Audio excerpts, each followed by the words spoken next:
What do flowers, flower beds, and sprinkler systems have to do with personal spirituality? What's a spiritual life plan, and how can it benefit you? How can you help increase spirituality for those you lead? We discuss those questions and more today on the Five Gifts Podcast. Welcome to the Five Gifts Podcast. I'm your co-host, Bruce Ritter, along with my co-host, Charles Russell. Together, we want to help Christian leaders rediscover Christ speaking and acting in the local church. What a fantastic show we have for everyone today. We're glad that you could be with us on the Five Gifts Podcast. Today, we're having a conversation about keeping the channels of spiritual life opened in our own personal lives and ultimately in our churches, the churches we attend, where we serve, where we work, maybe even the church you lead. So let's begin talking about those regular practices of spiritual disciplines and how they bring lift and vitality to each of us. Charles, greet everybody.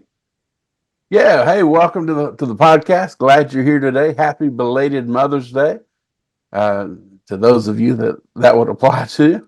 And so we celebrated yesterday. Had a great day. Welcome to all of our viewers and all of our listeners. Some of you, this may be your very first episode you've tuned in. Others, you may have been with us for every episode. Whatever the case, we're thrilled that each of you are here with us today. And I just think that this is going to be a great podcast episode to continue our leadership development and our personal spirituality development, both individually and in the churches that we help to lead. And so with that, let's transition into our topic. Bruce, what's so important about personal spirituality? Well, Charles, that's a good leadoff question. It is important. And I think maybe to understand why it's so important is to think about your own faith experience with Christ and inviting the leadership of the Holy Spirit in your life. And so we have all kinds of instruction in the scriptures about staying, I'd say staying current, in our spiritual lives, but Colossians, let the word of Christ dwell in you richly. How does that happen? I mean, I think we can all relate to different ways that we keep the word of God as a constant presence in our life, whether it's through daily Bible reading, private devotions, even sitting under the preaching and teaching of the word.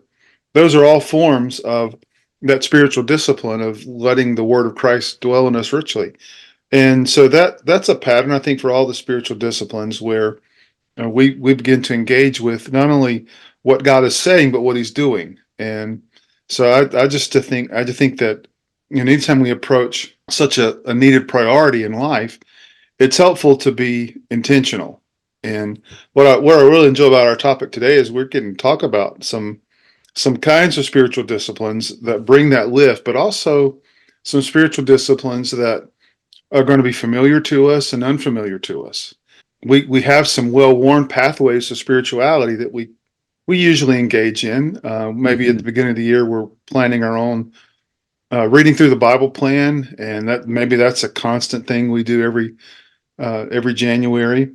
But then that's a well-worn pathway. But then there's some new pathways that we want to talk about today that come from maybe traditions outside of our own. I know as a Pentecostal, I prefer lively, upbeat, expressive worship. Love to raise my hands. I love to pray in the Spirit and sing in the Spirit more than ye all, if I get the opportunity. But there's some other forms from other traditions that are not only are they valid, and we can talk about that maybe later, but also thinking of it's a new pathway. It opens up a new channel of the life of the Spirit. And so I think it's really important to think about those both as new experiences, but also intentionally integrating some of those into our lives. Yeah, I think that's great. So, I mean, that can really kickstart our spiritual journey, our spiritual growth journey. And we're both Pentecostal, we're both Assemblies of God ministers, and my parents were Assemblies of God, or still are Assemblies of God pastors. So that's the tradition, that's the environment I've grown up in, and so the idea of some spiritual disciplines from other traditions, that's not a foreign concept, but I'm still growing in some of those because like you talked about some of the well-worn pathways, those traditional disciplines, and especially in our traditional expression of Pentecostal worship that we're used to. Those are familiar, those are comfortable, but just like anything, anytime we can incorporate new expressions of faith and spirituality, it, like you've said, opens up new channels, opens up new pathways, and can really just offer a new dimension, a new depth, and a new just a deeper substance to the expressions of worship that we offer to God. And so this is going to be great, man. Especially for me, I'm going to learn a lot. You've done a lot of study and in spiritual formation, and so I'm really looking forward to hearing your insights and the things that you have for our conversation today. Well, it's going to be a short podcast then, because I really don't know a whole lot. But I do know, I do know that being intentional is really important. And so, Yeah. when we talk about being intentional, what we mean is scheduling, calendaring those spiritual disciplines, because that is scheduling and calendaring the release of God's presence into our lives, the way we engage with Him, the way we think of relationship. It's the way we relate to God, Mm-hmm.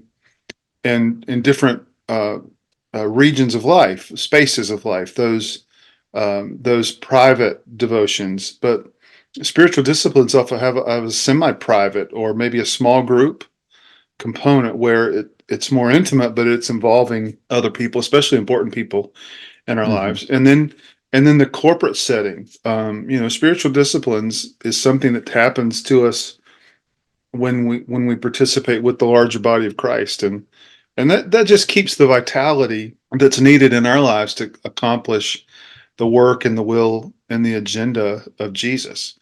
Yeah.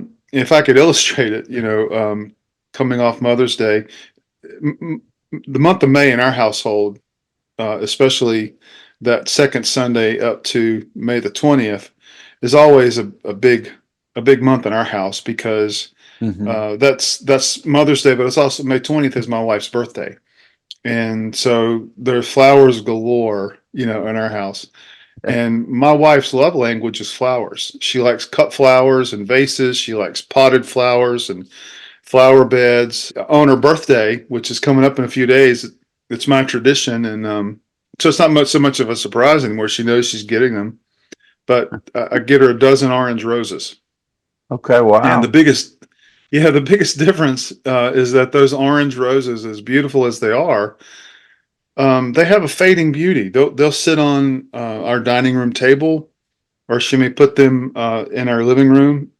And they're beautiful. They're gorgeous. We have a local florist that just does a fantastic job Mm-hmm. with them. But as nice as the presentation is, as beautiful as they are, on May the 20th, there's a fading beauty there. They're going to wilt over time. The color's going to fade a little bit. They're going to Mm-hmm. wilt. And that's because cut flowers, we only see what remains from their previous connection to a life-giving root system. Yeah. And so a week after sitting in our living room or on our kitchen table, again, you see the fading beauty of those roses. They don't look like when she first received them.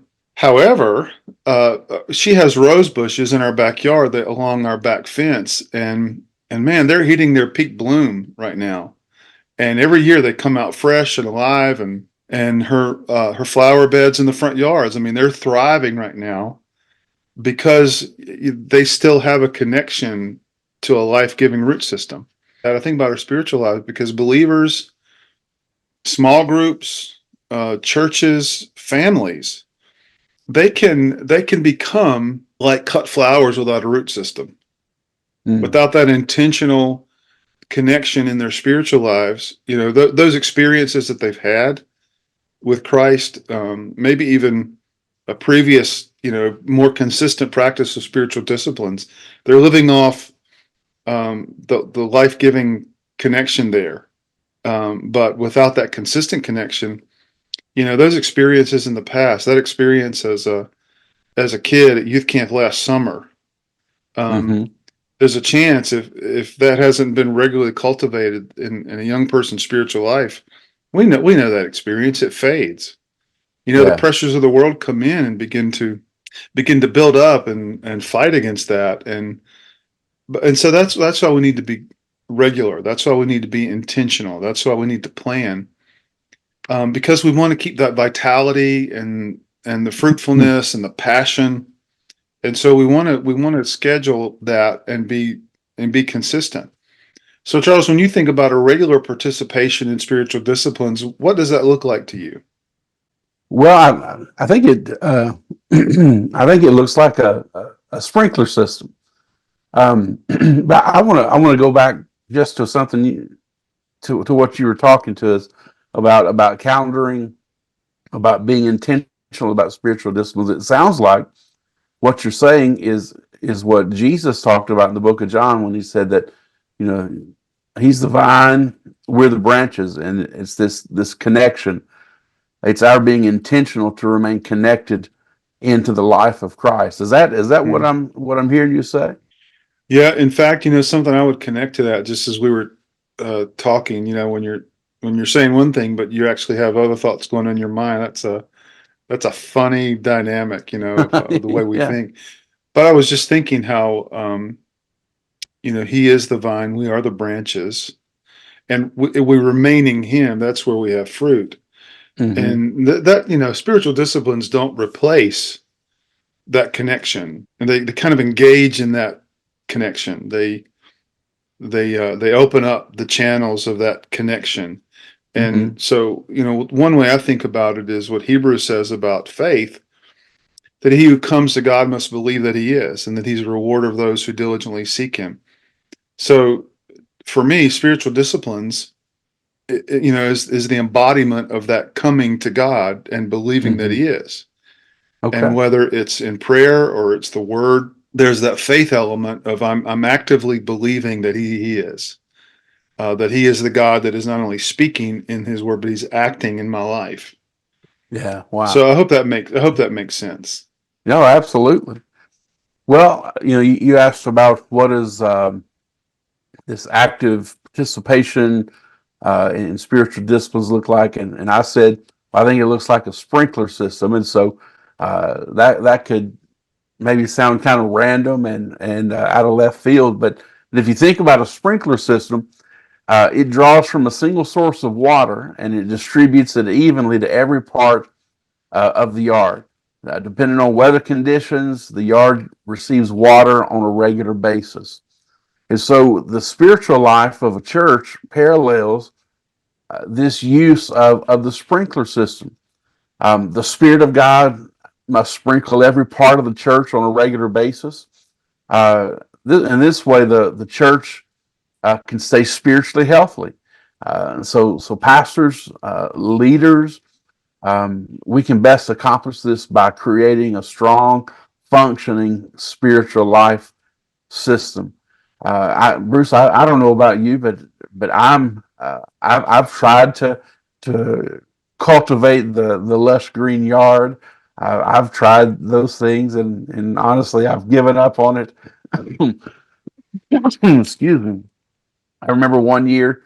I don't know if I was trying to outdo the neighbors, or I don't know what my motivation was, but I didn't have the installed sprinkler systems, which is certainly the the better route to go. So there I was every day with a lone water hose, dragging a water hose around the front and backyard, trying to water in this fresh grass seed, and my neighbors probably thought, who is this idiot, carrying a water hose around out there? What in the world is he doing?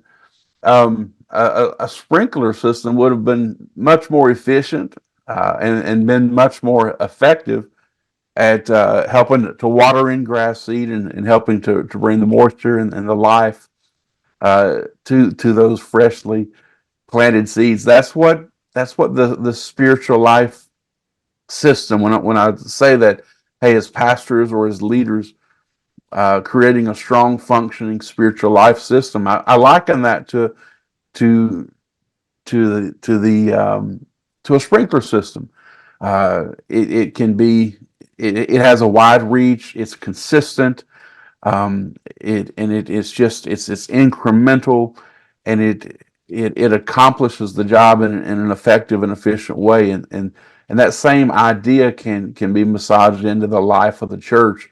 Again, whether you're a pastor leading an entire congregation, you may be a small group leader, you may teach a Sunday school class, any number of ministry and leadership roles within the church. But you can, as the leader, begin to whatever group of people it is you're leading, you can begin to construct a strong, functioning spiritual life system. Because really, I mean, we're not there just to teach a lesson. We're not there just to distribute information. We're there to help people grow in their spirituality. And so beginning to put together a strong system, which is going to be comprised of spiritual disciplines that are being scheduled and that are being observed or executed or activated maybe in three different layers. And those layers will be private, semi-private, and public. And so as we further the conversation, we and begin to talk about private, semi-private, and public, we bring to light the idea of these spiritual disciplines making up or facilitating, as you talked about, the connection to Christ that we have, and then now even talking further about building a healthy and strong functioning spiritual life system. We understand these spiritual disciplines are going to make that up. So, Bruce, what are the spiritual disciplines that we should be consistently engaging in individually for our personal spirituality, but then maybe even as we're looking at from a leadership standpoint, helping to facilitate that in those that were tasked with leading. Before I get to that, Charles, I want to say that the idea of a sprinkler system, I mean, that's the modern day. If you live in a neighborhood, a development, to me, that's the modern day equivalent of what the Bible talks about: rivers of living water. Yeah. Rivers in the New Testament were in the Old Testament, they were known as those sources of irrigation that in an agricultural culture, society, they need that connection to the river. That was their sprinkler system. Yeah. And so I just think that's a beautiful word picture to think about what it means to, in a corporate setting, in the life of the church and, in the life of the individual, keeping that regular pattern of connection. And so when we talk about spiritual disciplines, I believe, we break down spiritual disciplines into about 9 areas. And our categories aren't like, the tablets coming down from Mount Sinai, but they are a way for us to understand, Yeah. kind of the categories or the forms of spiritual disciplines. And so we have 9: worship, prayer, fasting, Bible reading, fellowship, submission, communication, stewardship, and service. And so, there's not just one of those disciplines that releases the life and the vitality of the Spirit in our lives. We need participation in all of them, and we need them in a regular, scheduled, intentional pattern. But let's talk about them, and we have some graphics that are going to help us to see these a little more visually and clearly.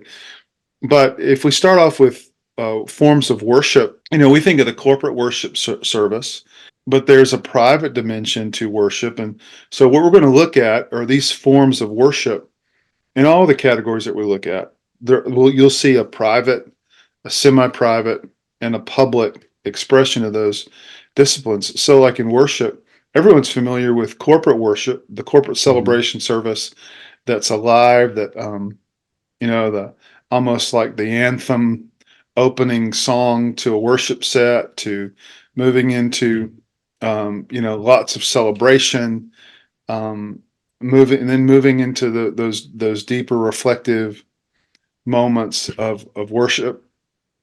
Of course, there's Thanksgiving involved in worship and Mhm. lots of singing. You may have experienced communion uh, in that setting, so communion could be a form, but those are easily transferable into the semi-private, the small group, maybe even something you do with your family. Again, it's not in a corporate setting; it's more in a private, intimate, semi-private setting. Mhm. But then, in a private setting, you still want to celebrate. You want to include gratitude. You want to include those times of praise. Um, another interesting form of worship in uh, the private the private space is Sabbath, taking a Sabbath. Mm. When we think about Sunday being, our equivalent of Sabbath, it's the Lord's Day, which the early church, they actually replaced, that was their day. The Sabbath was that day of worship. But you can do that privately. And I think it's Mhm. healthy to do it privately. So, those are forms of worship. If we look at some forms of prayer, again, the same pattern: private, semi-private, and public. So again, we've experienced corporate prayer, we've experienced liturgical prayer, perhaps maybe in other traditions on Sunday morning. That congregational facet of calling out to the Lord together. And I'm sure we've experienced that in small groups, that semi-private. Another semi-private form um, of prayer as a discipline would be prayer partners. Maybe prayer walk in your neighborhood with prayer partners, or healing prayer. Mm. We think of healing prayer as ministry, but healing prayer has a real, you know, connection to the way we ask the Father, we minister to people. So it's kind of it's one of those nexus disciplines, which is really true about all of the disciplines. They don't just exist in silos. We usually see them working together Mhm. in the way we express them. And then privately, there's forms of prayer, and there's some forms of prayer that come out of maybe your Eastern Orthodox tradition, some of your more liturgical uh, traditions, things like breath prayer, centering prayer, contemplative prayer. I want to say that there's can be, maybe even people listening to this podcast, they're going to maybe go to what they've heard about, these kinds of prayer, centering prayer, contemplative prayer, and they have red Mhm. flags go up because they see that associated with maybe some New Age practices, maybe some Far East practices, Buddhism, uh, Taoism, things like that, or Taoism rather. Um, but in all honesty, one thing the Bible differentiates in our spiritual disciplines versus some of the more Eastern disciplines is, as Christians, God is wanting our mind to be filled. That's why Colossians says, "Be filled."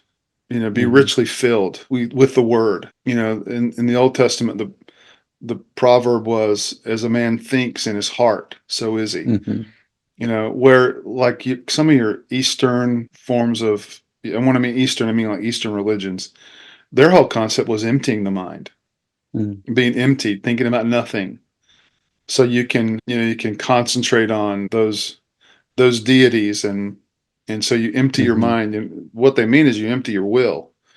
But in Christianity, we're talking about filling up your mind, filling up your Yeah. will. And so that's a big difference. And maybe on another Mhm. podcast we can talk about those. The worship, prayer, again, fasting is part of that, and we want to schedule that in those different spaces: private, semi-private, and public. We could go on. We could talk about forms of Bible reading, Mhm. that everything from personal Bible study, devotional reading, meditation, reflection, scripture memorization, but then those more public forms where we do Bible Mhm. study in small groups. We do We sit into the preaching and the teaching of the word. I put fellowship, submission, and communication together because there's so much overlap between those three, especially. Mhm. Again, there's a private space, a semi-private space, public spaces for those kinds of spiritual disciplines, and then stewardship and service.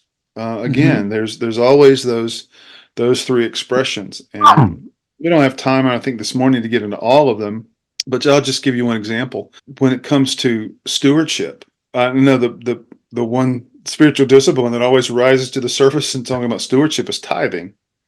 And so you think about tithing in a private setting. How do I do that? Well, Corinthians and First and Second Corinthians, Paul talks about setting aside the gift that you're going to bring on the first day of the Mhm. week.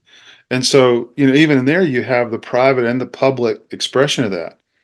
In private, it's me setting aside. It's the conscious recognition that this is what I'm setting aside in giving for the Lord's Day. And the public expression of that is bringing it. And so there is an Mhm. act of worship and stewardship even in that. And so I hope this is a little clearer. Again, no one discipline releases everything. There's a multitude of spiritual disciplines that we can draw from, Mhm. but we need a balance of them, and we need a balance of them in all three spaces. Yeah.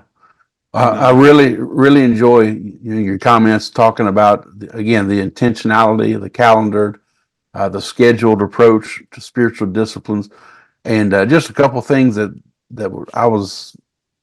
you kind of spurred in my thinking as you were sharing with us was number one, with all these combinations of these nine disciplines that we identify, we kind of work with, in combination of the private, semi-private, and public, it seems to be a limitless uh, uh, combination of disciplines that as a believer we can put together, so that it doesn't have to become trite or Mhm. kind of old hat in our spiritual formation.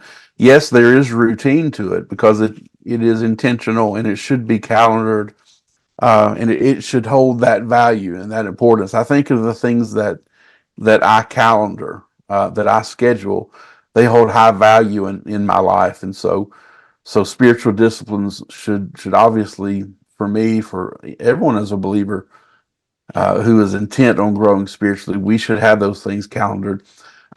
So there is the element of routine there, but within that routine, there's great diversity and great freedom to explore um, uh, multiple pathways to spiritual growth and maturity because of those combinations and different spaces. I like that word that you're using for the private, semi-private, and the public.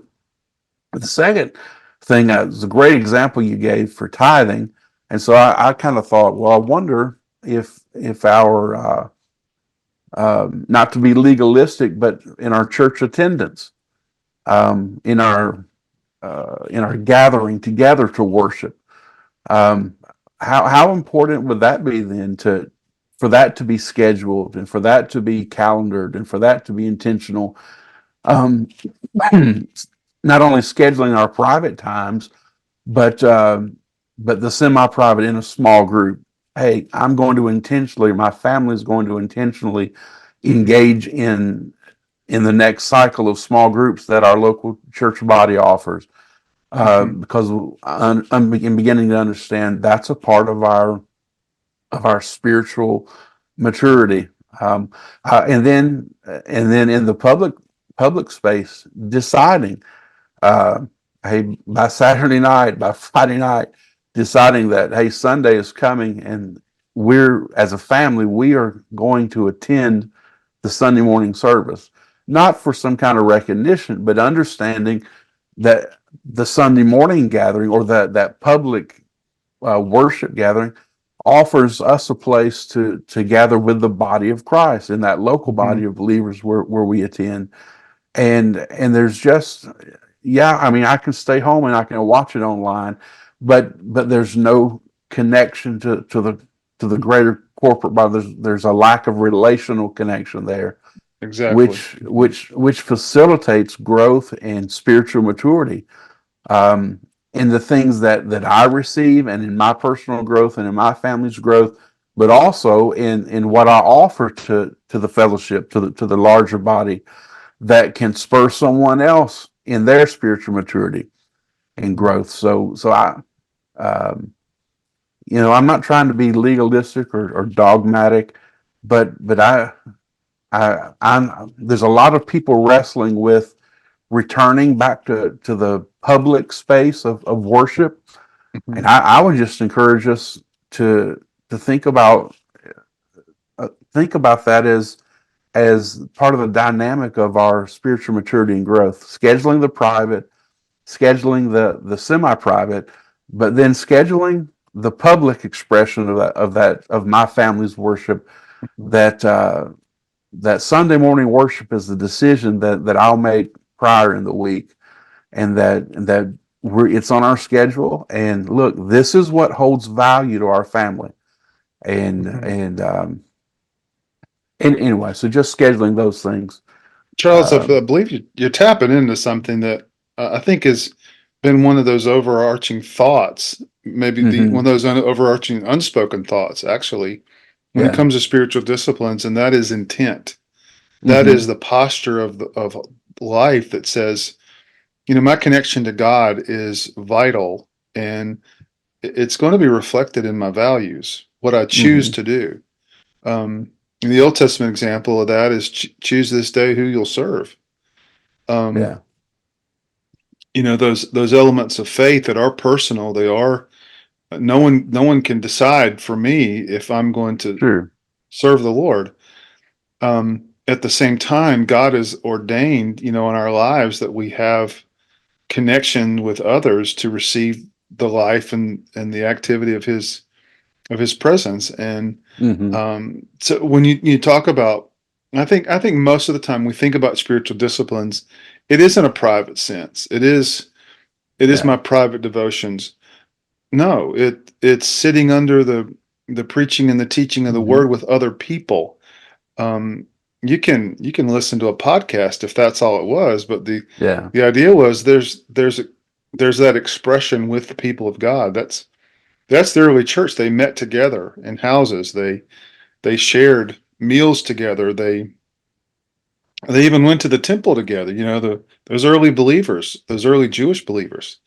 And when they showed up in the temple, there were numbers of people there at the temple that were participants in Christ. And so I think that's really important. And so being intentional is reflective of your value. It's reflective of your decision. I'm serving the Lord, and I'm Hmm. gonna do that in all of those spaces of life. Yeah. Well, so that's great. I didn't mean to get on a soapbox and rant there, but it was just a thought that occurred as you were sharing. So we've talked about the nine spiritual disciplines. We've talked about these spaces, private, semi-private, and the public. What about frequency? As if someone's putting together an individual plan, an individual spiritual life plan, what would you recommend, or what would be the options, I guess, in regards to frequency of these spiritual disciplines? Yeah. So when I think about three spaces, I also think about three sequences. Maybe Hmm. I was Yeah. trying to think of a timing characteristic to put on that, but I think you start daily. Daily, what do I need in my and because you're always with yourself, there's always that private dimension to your spirituality. So maybe daily you're thinking about disciplines that are more private, and I think that's consistent with what's been most of our experiences over years. Hmm. There's private devotions, those private times of prayer, um, the act of personal submission. I'm continually submitting myself, to the Lord, personal stewardship of my life, my health, my finances. Those all have a private um, expression, and usually they have a daily occurrence. And Okay. so, but scheduling those daily, I think, is important. But schedule your disciplines weekly. Um, the pattern in the New Testament was, for example, something like tithing. Uh, Hmm. not only bringing all the tithe into the storehouse, which was a regular participation, but again, like we referred to earlier, Paul speaking of the grace of giving. That's something that we purpose to do privately, but we bring it the first Sunday of the first day of the week. That Sunday day of worship. Small group. That I think that's a really healthy spiritual discipline. If I could encourage everyone to think of small group as one of those vital weekly elements Hmm. where you not only experience things like personal submission and the reflection on the word, but you get to experience that time of prayer and opportunities for service and ministry. Again, other spiritual disciplines, they have a weekly component. Participating in Sabbath, Hmm. sitting under the preaching of the word. That again, those are things that happen weekly. But then you want to think about in a monthly setting, what are some spiritual disciplines that maybe aren't as frequently as daily or even weekly, but things that I want to include in my spiritual life to maintain vitality. And I can tell you, for me, that's fasting. Hmm. I try to set aside time monthly for fasting, and it's more of an extended time, but Hmm. it's become a real important part to I know what the Lord has been working in my life, and but that would be an example of that monthly frequency of Okay. participating in that spiritual discipline.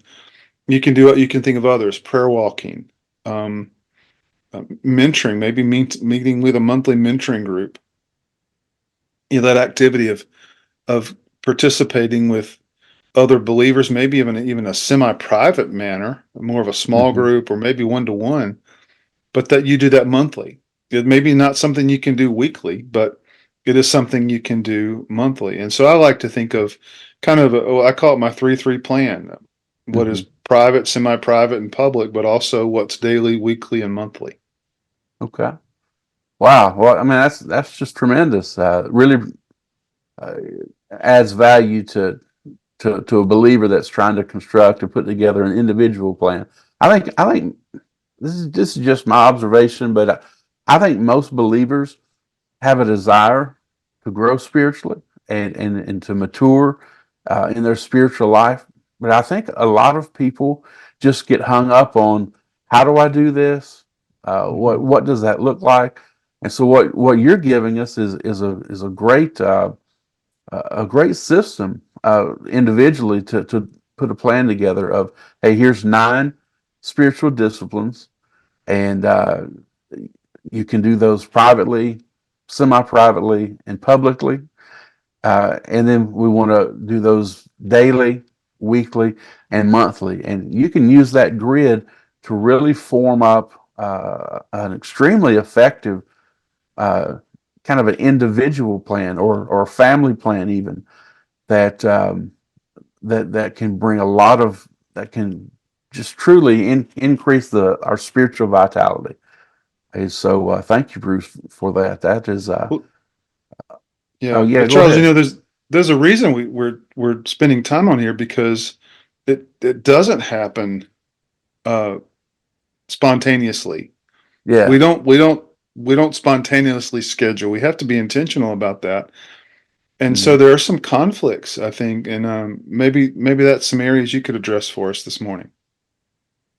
Um, yeah, well, I think the first one would be there's no accountable plan, like we've talked about to practice spiritual disciplines.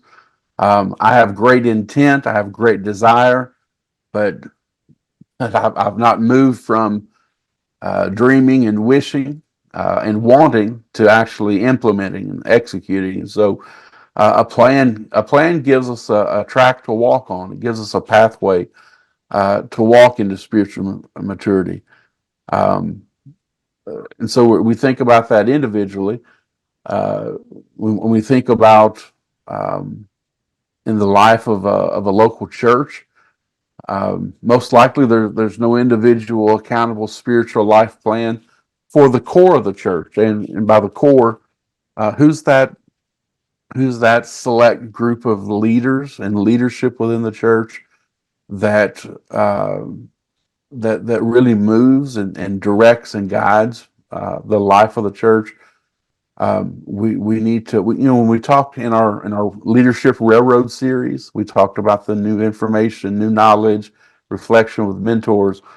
Uh, I think that same approach can be applied here.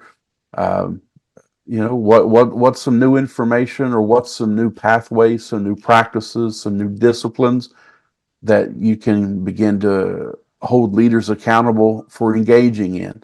Um, and then so give them the new practices, give them the new disciplines, give them the space to experience and to live out those disciplines, and then take some time to have reflection with you as the pastor, or as the leader, to talk about, what did this look like, this new spiritual life plan. So we need to develop spiritual life plans for those core leaders. And then third, a difficulty or a conflict there, not enough passionate prayer with a group of leaders exists to lift the church and receive corporate God directed marching orders. And Yeah. so again, pulling leaders in, um, to begin to pray with passionate prayer, and that's the place. If God is truly the head of Jesus, is truly the head of His church, then he has something to say about what He wants to go on in the life of His church. And so I'm thankful for curriculums and programs, and I'm thankful for all those things that we can tap in and access. But first and foremost, through passionate prayer with a group of leaders, that's where we that's where we discern the vision of Christ for His church, and the life of Christ for His church. So Charles, going back to when we talk about planning and being intentional, and there mhm, are those conflicts. There are the things that we don't do intentionally. Um, yeah, and so, you mentioned about the no accountable plan, the idea that even in the church, the church doesn't have a plan for that. hmm And I want to get into that, but I think it's important before we do. Are you saying that um, that because we're not connecting with God, at least consistently, it's more sporadic, it's more, for lack of a better word, it's accidental? um, Tell me, talk to us a little bit about what's the repercussions of that, and maybe what do we end up defaulting to when it's not intentional? yeah. Well, if there's not an intentional plan for the church, what happens is is that lack of planning ensures that the spiritual life of the church will remain ineffective. And we've kind of alluded to this dynamic, or this reality in previous episodes. But if we were to take a kind of just a broad sweeping look at local churches, I think what we would find is that much of God's church suffers from spiritual weakness. The church is weak, and I think part of that is because most church attenders connect with God sporadically. It's not intentional. And so there has to be a mindset change. There has to be a paradigm shift. It has to be something that helps us as believers say that, look, uh, often church attendance can't substitute for my engagement in spiritual disciplines. Yes, church attendance is critical and it's important, but just attending church does not substitute for me engaging and my family Mm, engaging, for the church at large engaging in spiritual disciplines. Um, because I think that has been the case, and we've produced a weak church. as a result. And then what happens when we don't engage in these fresh pathways of the life of Christ through spiritual disciplines? What happens is spirituality will often turn towards human agenda rather Mhm. than God's agenda. Um, and so that looks like this: humanly devised activities are substituted for the authentic and present activity of God. It leads to a diminishing of the supernatural presence in worship as decreasing spiritual experiences shift spiritual life to more of a form um, than a reality.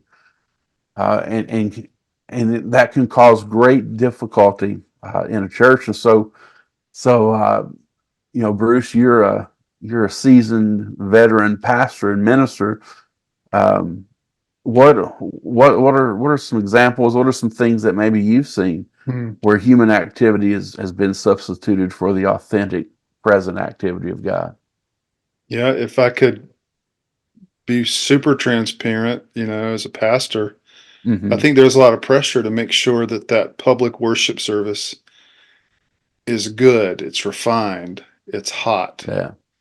Mm-hmm. Um, and then we think, well, if I can get some kind of small group container system to keep people, um, to me, what happens is that we put so much emphasis on that corporate experience, and Mm-hmm. that's the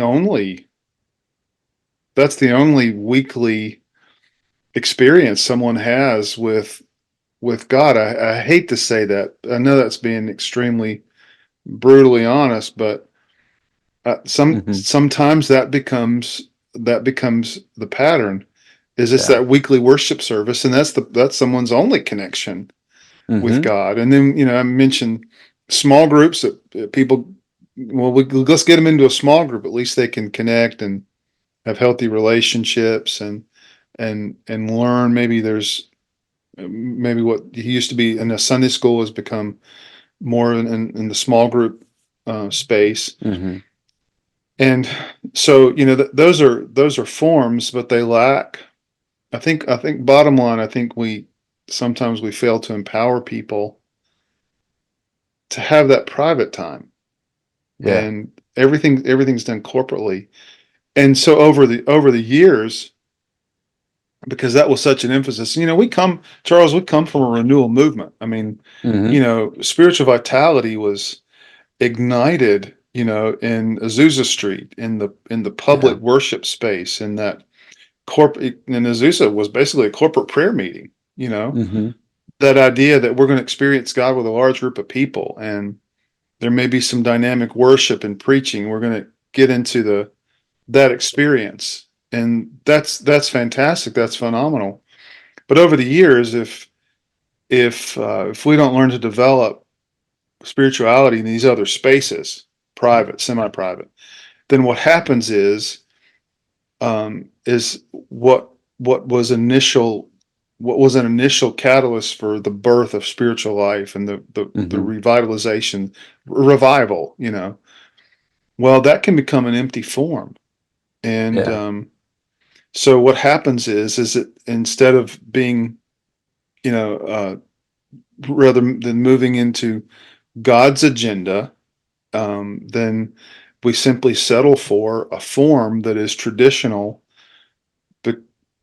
because we've always done it that way.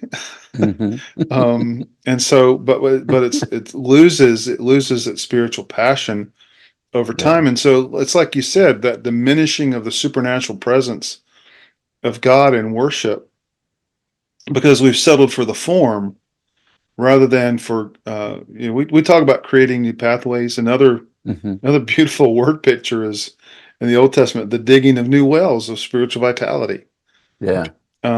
So uh, I know that's a long answer to what you asked, but that's No, certainly that's a great answer. a yeah. It just reminds me of a church I pastored, and great man, a great group of people, loved our family, treated us extremely well, and holds a dear place in our heart. But we kind of had to work through some of these issues. Um, we had there's a just a group that was continuously coming up to me and saying, "Well, Pastor, the gifts of the Spirit aren't in operation in this church." And what they meant were in the Sunday morning service. In our tradition, in our kind of Pentecostal faith, the Sunday morning service is everything. Um, and they would, and then even the Sunday night service really held a prominent place in the Pentecostal church. I can't speak about other traditions, but in our area, in our realm of churchdom, if you will, Sunday night was it was just growing up, it was a powerful time. It was a little bit looser, a little bit more free, and powerful things happened. But just over time, that Sunday night service kind of dried up, and people quit coming, people quit attending, and anyway, in this particular church I pastored, what they were saying was, because they would say to me, the gifts of the Spirit aren't active in this church Sunday morning, and they were saying, it always used to happen on Sunday nights. The gifts of the Spirit always were active on Sunday nights in this church, historically, and so they're wanting to resurrect and raise up Sunday night services. And I said, look, we're not bringing Sunday nights back. I said, would you, if we brought Sunday nights back, would you come? Well, no, we've got this, we have to do this. And I was like, well, there you go. So we're not bringing Sunday nights back. And so what we did, we raised up 5 different prayer groups within our church. We're small groups. But the focus of those small groups was prayer, and so I identified 5 people that I felt could lead those groups. I took a few weeks with them, and I think it was about 5 or 6 weeks, and we met on Sunday mornings before church, and they just come in my office, and I taught them how to lead a small group. I taught them how I wanted them to pray. I taught them, we prayed together, we modeled it. And so they learned it. And I said, now look, you're responsible to feed your group. But so we had 5 of these small group prayer groups meeting different night of the week, all throughout the county. And man, I'm telling you what, the gifts of the Spirit came alive in these prayer groups. And so part of that leader's responsibility was to report back to me. Hey, how did it go? Tell me what happened. Tell me what went on. And so in these prayer groups, the gifts of the Spirit were being active. People were healed. There were reports of healing. Wow. We don't have time to go through all that happened, but to say every Sunday morning I would stand up before the congregation. I would talk about these prayer groups, and I would say, listen what happened this week in the life of our church. And so, because I was trying to break this traditional stronghold of everything has to happen. The life of the church is Sunday morning, or is the corporate worship service. And so in that time, I talked about the gifts of the Spirit, the supernatural presence of God being active in these prayer groups during the week. And so we talked about that, and reported on it. We celebrated that happening in the Sunday morning service, and man, I'm telling you, the not just the traditional gifts of the Spirit that you think about when we talk about Pentecostal churches, but even as we're the 5 Gifts podcast, and we're talking about the gifts that Christ gave His church, those apostolic gifts, prophetic gifts, pastoral gifts, teacher gifts, evangelistic gifts, they were all prominent. They all began to surface in these groups. And man, that was an exciting thing to be able to stand on Sunday mornings and say, look, your pastor wasn't there leading these groups. This was happening organically, and this was happening intentionally in the life of this church, and we get to celebrate that here this morning. So, Charles, I love hearing that. I mean, I'm relating to so much of that to my own life, to where mhm, I've seen the increase of those gifts, those especially the apostolic and prophetic. yeah, And but those have been cultivated and drawn out and surfaced more in my life in those times of prayer that are led. They're not put on autopilot and we're told to go pray in a corner, and mhm, meet with God. But there's a corporate dynamic. There's a maybe, and it's probably more of a small group dynamic, mhm, honestly. But and you and I have experienced that. We've gone to churches and we've led um, prayer prayer times. We call it prompting prayer or passionate core prayer. And mhm, I can think of one of our most recent examples to where we begin to we set that atmosphere. We're going to pray together. We're going to pray and look for the activity of God. We're going to keep our energy and our focus together. We're going to pray out loud. And then we invited people to listen to what the Holy Spirit was saying too. And it was incredible to see that come alive in people just in that yeah, hour time of prayer that we spent, because that's certainly part of what we want to see happen when it comes to leadership. And I think we have to be both biblical and mhm, also um, you know to remember that so much of this, it's initiated in prayer. um, our movement was birthed in that spiritual discipline of prayer. And yeah, I think that's absolutely, still important to remember, that when we lead, we want to always lead first, maybe mhm, in the prayer disciplines. yeah, yeah, absolutely.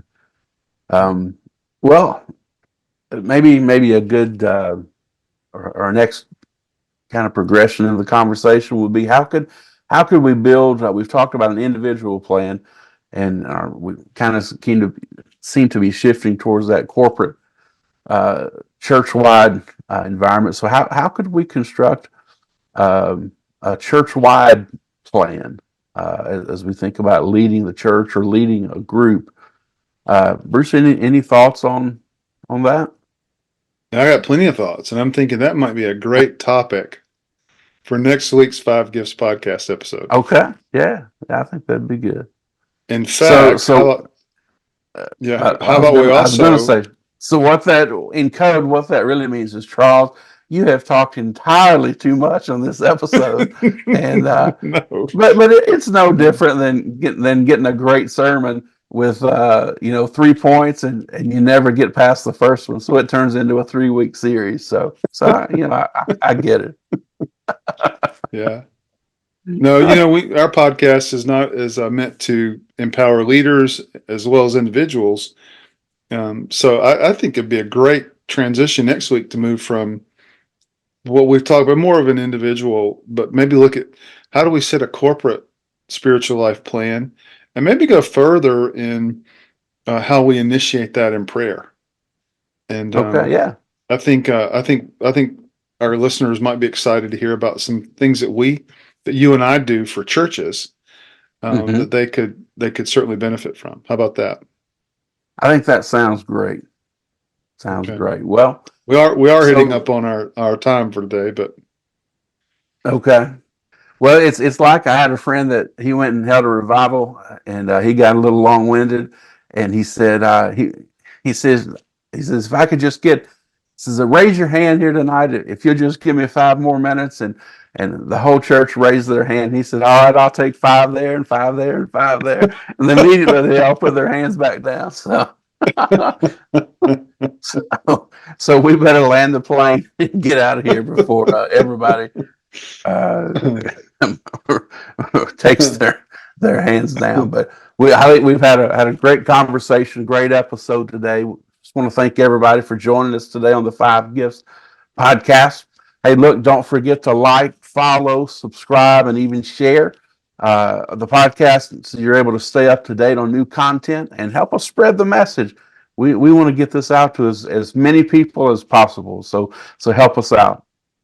If there's any way that I can serve you personally, reach out to me. You can go to charlesrussellministries.com if you're looking for solutions or for help in the church environment.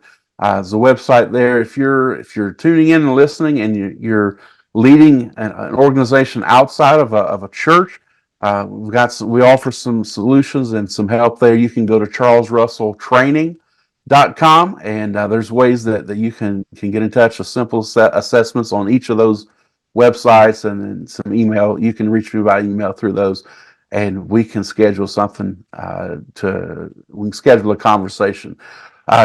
Bruce Ritter, you can check him out. He could be a great help and service to you personally, to your church. Go to coachingcardia.com, and all of Bruce's information is there. And so hit him up, and he can be a great asset and benefit to what you're doing. Thanks again for joining us today, for listening in, tuning in here on the 5 Gifts podcast. We'll see you next week. God bless. God bless.